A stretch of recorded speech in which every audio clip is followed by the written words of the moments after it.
طبعا فرقة تركتكات هي فكرة، مشروع حاولت أن أسسه، خصوصا عندنا في العراق في الوسط الموسيقي.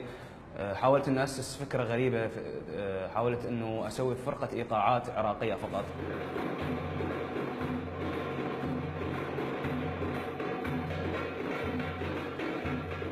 مفهوم الناس البر عن معهد الفنون الجميلة وعن آلة الإيقاع يطلقوا لها مصطلح دمبوكتشي. احنا حبينا نغير هذا المصطلح، حبينا نغير من نظرة الناس. سمعني أستاذ مصطفى وعجبته، وشكلنا فرقة مجموعة تركتكات.